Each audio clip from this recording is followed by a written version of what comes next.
Bom, com relação à pergunta do Cecílio, bom, continua tendo o mesmo critério. As questões ambientais todas estão incorporadas do mesmo jeito.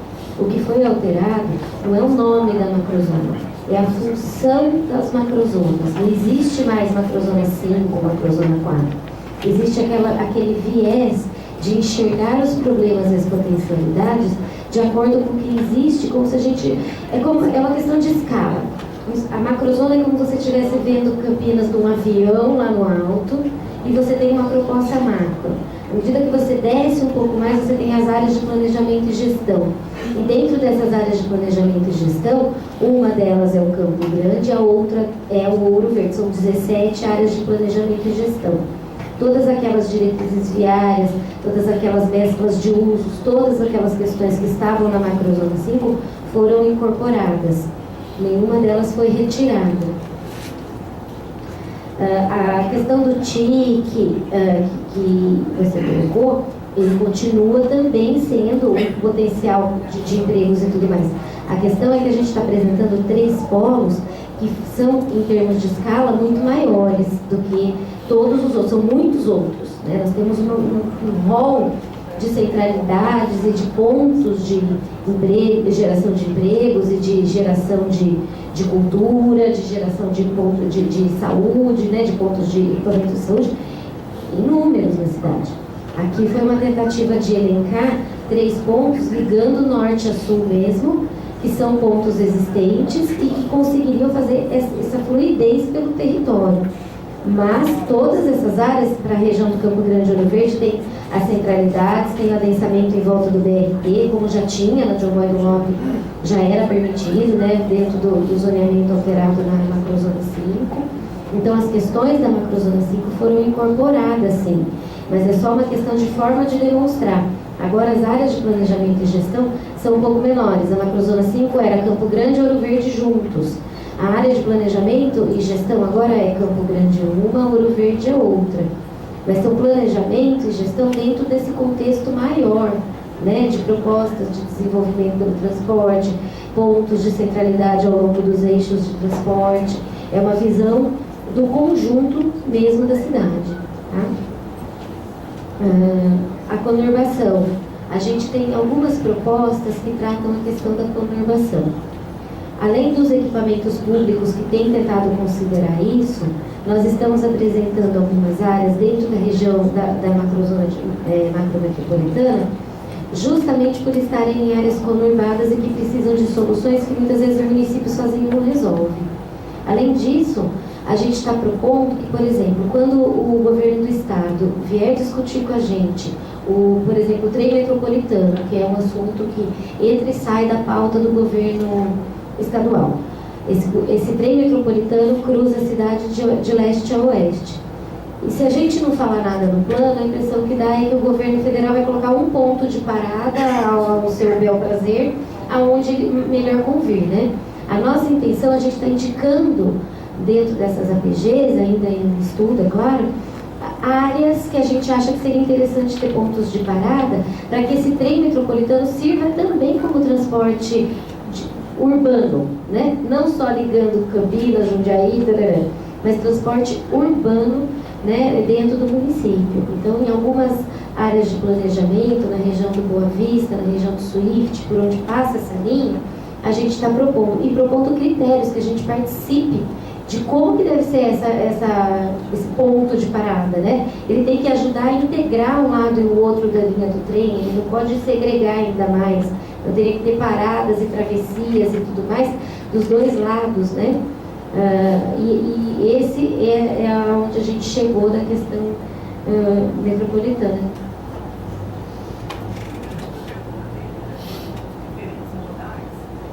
Dos modais.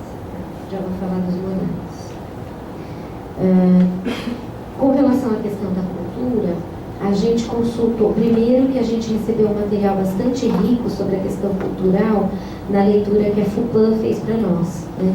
Então eles apresentaram uma série de dados, uma série de leituras com base tanto nos documentos municipais quanto nas novas portarias do IFAM, paisagens culturais, uma série de dados apresentados. A FUPAM foi uma empresa, a fundação da USP, contratada para trazer subsídios ao plano diretor no ano passado. O contrato era fazer a lei de desocupação e subsídios ao plano diretor. A questão da cultura se refere aos subsídios ao plano diretor, ok? E esses materiais todos foram discutidos com a Secretaria de Cultura e a gente está delimitando as ZPECs, Zonas Especiais da Preservação Cultural, que vai, de fato, muito além do bem tombado, construído, tombado pelo CONDEPAC, por exemplo. Existem os bens imateriais que têm toda uma relevância. Então, não só bens também, eventos, festas, tudo isso entrou nessa leitura que a Secretaria de Cultura está terminando os desenhos e para passar para a gente. O dia que a gente for discutir o assunto, a gente espera que já tenhamos esses mapas. Mas, em rigor, eles dividiram as ZPECs em ambientais, área de construídas e de movimentos e manifestações. São 3 tipos de ZPECs com propostas diferentes. A primeira delas é o reconhecimento disso tudo, mas também passa por possíveis até restrições de usos do entorno, porque muitas vezes uma atividade passa a ser incompatível com a outra, né?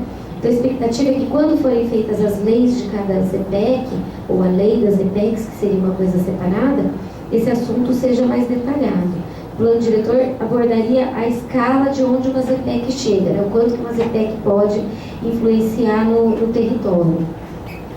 Esse assunto a gente vai trazer mais detalhado um pouquinho mais para frente. Com relação à ocupação dos leitos das utopias, existem inúmeros trabalhos de CONDEPAC, por exemplo, certas propostas de como ocupar esses leitos. Consultamos muitos deles e consultamos o CONDEPAC, inclusive o CONDEPAC não, a Secretaria de Cultura, e muitas das nossas propostas eles têm vindo trabalhar na nossa secretaria. A gente tem agora um sistema de dados georreferenciados que é acessado por todas as secretarias. Então, uma coisa que eu desenho aqui, eles enxergam lá e vice-versa, né? Então, a gente tem aberto esse sistema aqui e a gente vai colocando todas as variáveis, aonde tem tombamento, aonde teve estudo de tombamento, se existe alguma lei que tratou disso.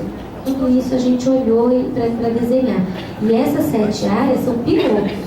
Tem muito mais áreas com esse potencial cultural e histórico, até mesmo fora dos leitos férreos, né? Mas isso seria um teste, um piloto mesmo, para a gente começar a evoluir nesse sentido. Deixa eu ver um pouquinho.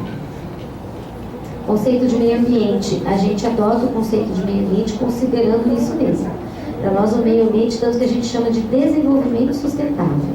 Ele considera o meio ambiente, mas considera o ser humano e também todo o ambiente construído.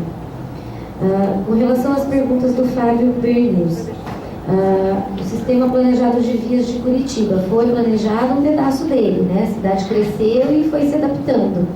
E aqueles que não tiveram a sorte de nascer planejados têm que se adequar, né? E a gente está se adequando da melhor forma. Com certeza, a melhor forma não seria vamos esquecer isso e adensar em qualquer outro lugar de forma desorganizada. Então, a ideia de adensar ao longo dos eixos de transporte é justamente para trazer essa organização, a exemplo de Curitiba. Só um modal é inconcebível. Já estamos pensando, concordo plenamente, existem algumas propostas de estudo de traçado de VLT, existem trabalhos sendo realizados na IDEC, por exemplo, de avaliação, de testes, mas a gente não tem nada avançado que a gente consiga colocar no plano diretor, por exemplo. Mas esses modais que a gente apresenta no plano diretor atendem o nosso horizonte de 10 anos, né, da revisão dele, pelo menos. Então, a gente entende que nada está finalizado. Na verdade, há uma coisa importante para nós, o plano diretor, ele começa ao ser aprovado. Não é como a gente tem trabalhado a vida toda. A gente faz o plano diretor, larga ele na gaveta, vai fazer outras coisas. Depois a gente pega o plano diretor dali 10 anos e começa tudo do zero.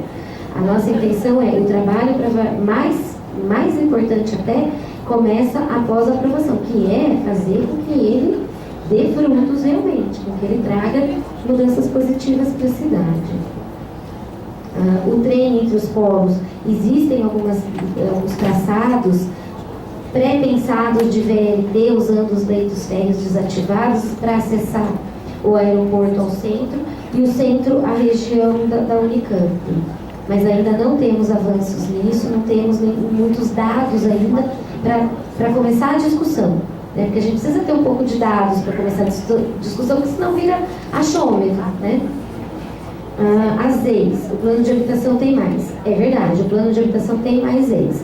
Existe uma diferença do plano de habitação para agora. Na época do plano de habitação, só podia ser feito empreendimento de interesse social dentro das EIs. Agora, isso já não existe mais. Você pode fazer empreendimentos de interesse social no município inteirinho. E existem algumas áreas que vai ser incentivado a construção da EIs, né, que são essas AEIs. E, por exemplo, no centro da cidade, nós estamos escrevendo uma diretriz que seria incentivos mesmo, né, de outorga, incentivos para que a mescla de usos aconteça, inclusive, principalmente com habitação de interesse social. Então, não é uma mancha das EIs que resolve, é uma diretriz como um todo, né? A discussão em cima do projeto de lei, acho que é importante a gente passar por isso sim, quando a gente já tiver, por hora a gente não tem. A participação popular eu vou deixar para o público tratar, né? Moradia popular deveria estar no centro, a gente concorda plenamente. Deveria, e de nossa parte, dentro dessa lógica de que pode na cidade inteira e com o estímulo dela no centro, é o que a gente entende como diretriz no plano diretor para estimular isso. Ela já pode na cidade inteira. Teve uma lei em 2013. Desde 2013, em todo o perímetro urbano do município. O rural não é um problema, tem potencial. Concordamos tanto que criamos as UTRs para começar a traçar ideias e diretrizes para que esse rural seja incrementado e que as pessoas donas dessas propriedades rurais se motivem a permanecer assim. A gente não é que a gente quer enfiar a goela abaixo do perímetro. Não é que a gente quer dizer, vocês estão proibidos de entrar no perímetro. Não é isso, é que a cidade tem que ter uma lógica. E a lógica dessa área toda em torno do rural faz todo sentido. Ela não é imexível, ninguém está dizendo que ela é engessada, não é isso. Mas que com toda certeza, se for entrar ali dentro, ela tem que ser discutida assim com a sociedade como um todo. E um dos motivos da gente não fazer as discussões nas regiões e fazer um único ponto, por falar nesse assunto, é justamente esse. Para a gente conhecer os problemas e as potencialidades das regiões, faz sentido a gente ir nas regiões. Para a gente pactuar um plano diretor para a cidade como um todo, a gente tem que se reunir todos os lados de todos os assuntos. Quem quer a ampliação do perímetro e quem não quer. Quem quer adensamento em tal lugar e quem não quer. A gente tem que colocar todo mundo juntos e pactuar o que é que nós vamos aceitar para a nossa cidade. A gente sabe que nunca vamos agradar todo mundo. A gente sabe que tem diversos interesses e todos eles legítimos. E é por isso que a gente tem que fazer reuniões centralizadas por assuntos e não por regiões. Porque senão a gente teme cair um pouco naquelas discussões das macrozonas. Elas começaram muito bem. Ao longo do tempo, elas foram indo para uma coisa que foi ficando tão segmentada que a gente perdeu a noção do todo.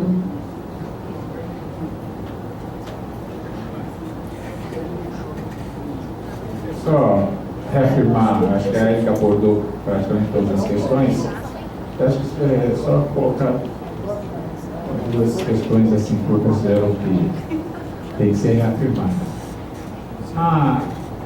As coisas, infelizmente, não acontecem todas simultaneamente ou de uma forma mais lógica como a gente pensa. Por exemplo, para mim, o planejamento deveria partir de cima para baixo e de baixo para cima, para ter planejamento a nível federal, estadual, municipal, local, né? Seria um processo que seria, na minha opinião, o ideal. Segundo, nós, por exemplo, os momentos que se colocam os problemas, quando nós temos esferas de governo diferenciadas, você tem o município, você tem o governo do estado, tem o governo federal, os tempos, as prioridades e os problemas para essas diversas entidades também são distintos. Assim a gente conseguisse harmonizar todas. Então, por exemplo, a Gencamp saiu o Estatuto da Metrópole, certo? A Gencamp está começando a discutir as questões, o plano de desenvolvimento urbano integrado da região metropolitana de Campinas, que tem até o final do ano que vem para ser elaborado. Então, é uma velocidade e uma dinâmica que a Gencamp trata com os representantes dos municípios, né? Então, nós estamos fazendo um plano diretor, e quando nós mudamos o conceito de macrozonas, foi exatamente, se a gente olhar o nome das macrozonas, é exatamente tentando transpor essa dificuldade. Nós não temos um planejamento da região metropolitana, então nós temos que, naquilo que for essencial, considerar esse planejamento dentro do nosso plano diretor, para que depois, e no futuro, possa até ter alterações, né? Então, se fala em conurbação, né? Soluções para a conurbação, já foi falado, tem que ser conjunto com as prefeituras que estão envolvidas. Quando nós temos uma região metropolitana, o PDUI é exatamente um instrumento que vai ajudar muito nas funções de interesse comum, né? Basicamente saúde, transporte e outros, né? Como também nessa questão do uso e ocupação do solo, né, de cada município. Esse planejamento ainda não existe. Então, essa é uma questão. E reafirmar essa questão da participação. É óbvio que nós também temos um maior desejo e interesse em que a participação seja ampla, certo? As condições que nós estamos realizando as coisas estão criando dificuldades e obstáculos. A gente tem que procurar ver como é que a gente supera de forma consensual essas dificuldades. Isso. Quem quer?